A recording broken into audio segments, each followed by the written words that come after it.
కొవ్వుభూతం ఇప్పుడు మన ఒంట్లోని కీలకమైన అవయవాలను సైతం చుట్టుబెడుతోంది. మనకు ప్రాణాధారమైన కాలేయంపైన సైతం ఇవాళ కొవ్వు పేరుకుపోతోంది. కాలేయంపై కొవ్వు పేరుకుపోవటానికి మద్యపానం అనేది ఒక ప్రధాన కారణంగా ఉండేది. కానీ ఇవాళ మద్యంతో సంబంధం లేకుండానే ఇతరాత్ర కారణాల మూలంగా కాలేయం మీద కొవ్వు పొరలు పొరలుగా తిష్టవేసుకుంటోంది. ఈ పరిణామం కాలేయానికే కాదు, మన ఆరోగ్యానికి కూడా ఏమంత మంచిది కాదు.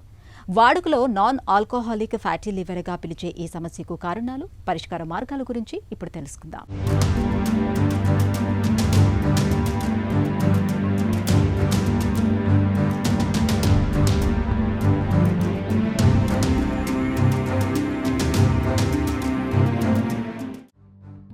మన కాలేయం గురించి పెద్దగా పట్టించుకోగానే ఇది మన కోసం చాలానే కష్టపడుతుంది.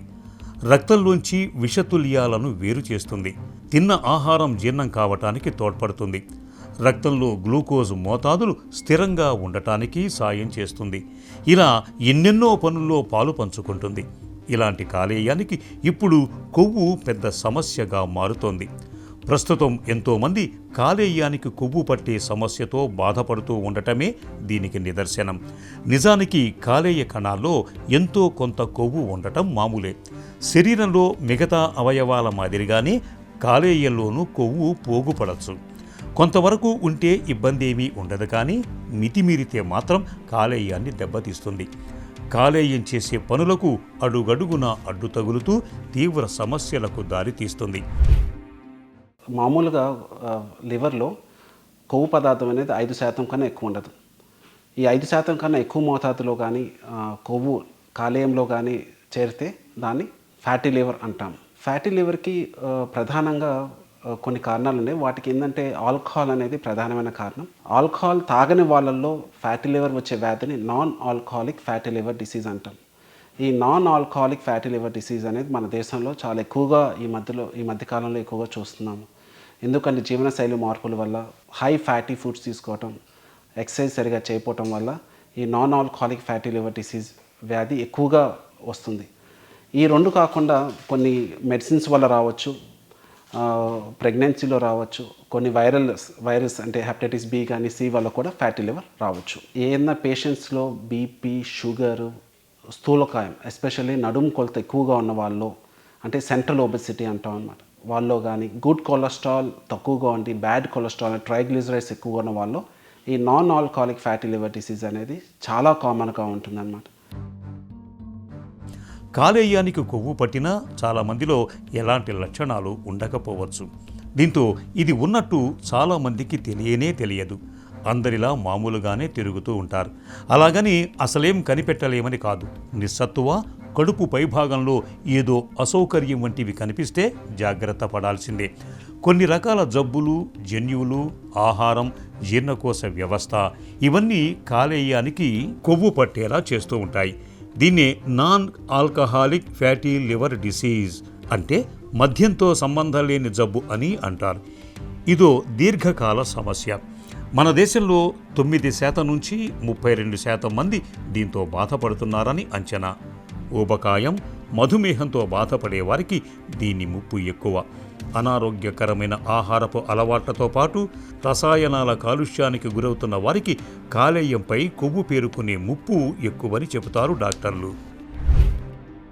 మొదట్లో ఈ ఫ్యాటీ లివర్ వల్ల ఎటువంటి ఇబ్బంది ఉండదు, మనకి ఎటువంటి లక్షణాలు కానీ బ్లడ్ టెస్ట్లో కానీ ఏమీ తెలియవు.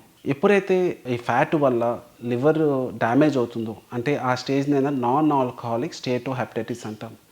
ఈ నాష్ అనే స్టేజ్కి వచ్చిందంటే అప్పుడు లివర్ డ్యామేజ్ అవుతుంది కింద లెక్క.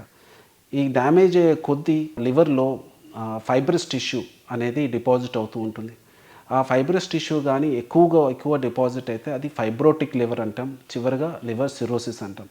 ఈ ఫైబ్రోటిక్ లివర్ వచ్చే వరకు కూడా చాలా వరకు పేషెంట్కి ఎటువంటి లక్షణాలు ఉండవు. ఒక్కసారి సిరోటిక్ లివర్ వస్తే మాత్రం పేషెంట్కి కాలువాపులు, ఆకలి తగ్గిపోవటం, వాంతులు వచ్చినట్టు ఉండటం, మొదట్లో బరువు తగ్గిపోయి తర్వాత బరువు పెరగటం, ఇవన్నీ జరుగుతూ ఉంటాయి. కొంతమందిలో కామెర్లు కూడా రావచ్చు. ఫ్యాటీ లివర్ని డయాగ్నోస్ చేయడానికి ముందుగా అల్ట్రాసౌండ్ అనేది ఉపయోగపడుతూ ఉంటుంది. అల్ట్రాసౌండ్లో మేము ఈ మధ్యకాలంలో చూసిన వల్ల ఆల్మోస్ట్ 50-60% మందికి ఫ్యాటీ లివర్ అనేది రిపోర్ట్ ఉంటుంది. ఈ అల్ట్రాసౌండ్తో పాటు ఫైబ్రో స్కాన్ ఒక టెస్ట్ చేస్తాము. ఈ ఫైబ్రో స్కాన్ ఏంటంటే లివర్ ఎంత గట్టి పడుతుంది అని తెలుసుకోవడానికి దోహదపడుతుంది. దాంతోపాటుగా లివర్ ఫంక్షన్ టెస్ట్ కూడా చేయాలి. ఈ 3తో పాటుగా ఏంటంటే కొన్ని viral infections, hepatitis B, hepatitis C కూడా టెస్ట్ చేస్తూ ఉండాలి. ఇవన్నిటి వల్ల కొంత ఇన్ఫర్మేషన్ అయితే లివర్ ఎంతవరకు డ్యామేజ్ అయింది, ఇంకా డ్యామేజ్ అయ్యే అవకాశం ఉందా అనేది తెలుస్తుంది. కొవ్వు పట్టినా అందరికీ కాలేయం దెబ్బతినాలని ఏమీ లేదు. కానీ కాలేయంలో వాపు ప్రక్రియ తలెత్తే అవకాశం ఉంటుంది. దీంతో కాలేయ కణాలు దెబ్బతింటాయి. ఇలాంటి దశను నాన్ ఆల్కహాలిక్ స్టీటోహెపటైటిస్ నాష్ అని అంటారు. ఇది ఇక్కడితో ఆగకుండా ముదిరితే కాలేయంలో చెరిగిపోని మచ్చపడవచ్చు, కణజాలం గట్టిపడవచ్చు, తాళ్ల మాదిరిగా అవ్వచ్చు. దీన్నే సిరోసిస్ అంటారు. ఇది మరింత తీవ్రమై కాలేయం విఫలం కావచ్చు, చివరకు క్యాన్సర్కు దారితీయచ్చు. అదృష్టం ఏంటంటే కాలేయం దెబ్బతిన్నా తిరిగి కోలుకోవటానికి అవకాశం ఎక్కువగా ఉంటుంది. కాలేయానికి తనకు తానే మరమ్మత్తు చేసుకునే శక్తి ఉంది. కాబట్టి ఫ్యాటీ లివర్ వంటి సమస్యల్ని తొలి దశలోనే గుర్తించి తగు జాగ్రత్తలు తీసుకోవటం ఎంతైనా అవసరం. ఫ్యాటీ లివర్ను పసిగట్టేందుకు రక్త పరీక్షలు, స్కానింగ్ వంటివి ఉపయోగపడతాయి. ఇవి జబ్బు నిర్ధారణకే కాదు, తీవ్రతను గుర్తించడానికి తోడ్పడతాయి. కాలేయ జబ్బు నాష్గా మారిందో లేదో తెలుసుకోవటానికి కాలేయం నుంచి చిన్న ముక్కను బయటికి తీసి పరీక్షించాల్సి ఉంటుంది. ఇందులో కాలేయ కణజాలం మీద మచ్చ ఏర్పడిందా, వాపు ప్రక్రియ ఆనవాళ్లు కనిపిస్తున్నాయా అనేవి బయటపడతాయి.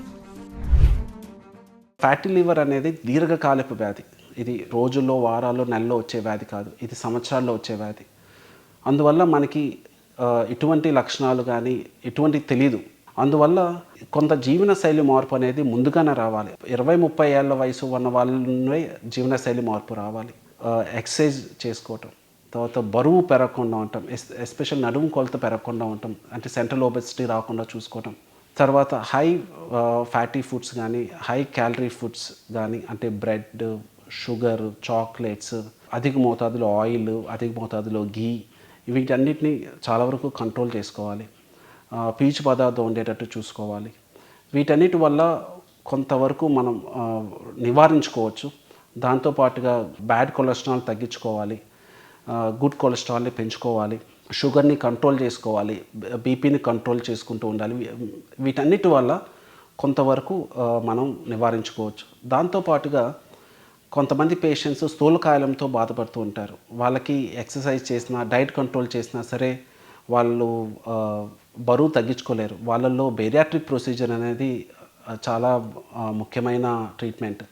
ఎందుకంటే బేరియాట్రిక్ ప్రొసీజర్ చేసుకున్న పేషెంట్స్ ఏంటంటే వాళ్ళలో షుగర్ కంట్రోల్ అయింది, బీపీ కంట్రోల్ అయింది, గుడ్ కొలెస్ట్రాల్ పెరిగిద్ది, అండ్ ముఖ్యంగా సెంట్రల్ ఒబెసిటీ తగ్గిద్ది. వీటన్నిటి వల్ల లివర్ మీద ఒత్తిడి తగ్గి లివర్లో ఉన్న ఫ్యాట్ కొంత కరిగే అవకాశం ఉంటుంది. దాంతోపాటుగా కొన్ని మెడిసిన్స్ కూడా ఉన్నాయండి. అంటే వైటమిన్ ఈ అంటాము, పయోగ్లిటజోన్, సారోగ్లిటజోన్ అంటాము. ఈ మెడిసిన్స్ వల్ల అంటే దీర్ఘకాలికంగా వేసుకోవాలి. దీనివల్ల వచ్చే సైడ్ ఎఫెక్ట్స్ కూడా ఉంటాయి. కానీ అన్నిటికన్నా ముఖ్యమైనదంటే హెల్త్ ఎడ్యుకేషన్ చాలా ఇంపార్టెంట్. ముందు నుండే ఈ ఫ్యాటీ లివర్ గురించి కొంత అవగాహన ఉండాలి. ఇవన్నిటి చేసుకుంటే కొంతవరకైనా సరే మనం నివారించుకోవచ్చు. తొలి దశలో కొన్ని జాగ్రత్తలు తీసుకోవటం ద్వారా దెబ్బతిన్న కాలేయాన్ని తిరిగి సరిచేసుకునే అవకాశం ఉంది.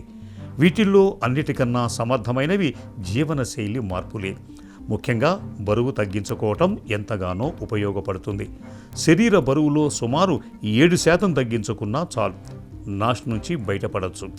అదే కనీసం 10% బరువు తగ్గించుకుంటే కాలేయం గట్టిపడటాన్ని, మచ్చను వెనక్కు మళ్లించుకోవచ్చు. ఇక మంచి పోషకాహారం తీసుకోవాలి. కొవ్వులు, నూనె పదార్థాలు తగ్గించాలి. చేపలు, అవిసె గింజలు, అక్రోట్ల వంటివి తినటం మంచిది. పండ్లు, కూరగాయలు, పొట్టు తీయని ధాన్యాలు ఎక్కువగా తీసుకోవాలి. కూరగాయలు, పండ్లను శుభ్రంగా కడిగిన తర్వాతే తినాలి. దీంతో పురుగు మందుల ప్రభావాలను తగ్గించుకోవచ్చు. చక్కెర ఎక్కువగా ఉండే కూల్ డ్రింకులు, స్పోర్ట్స్ డ్రింకులు, పానీయాల వంటి వాటికి దూరంగా ఉండాలి. పొగ తాగితే మద్యంతో సంబంధం లేని కాలేయ కొవ్వు సమస్య ముప్పు పెరుగుతుంది. కాబట్టి సిగరెట్లు, బీడీలు, చుట్టల వంటి వాటికి దూరంగా ఉండాలి. రోజు క్రమం తప్పకుండా వ్యాయామం చేయాలి. ఇది కాలేయం ఆరోగ్యానికి ఎంతో మేలు చేస్తుంది.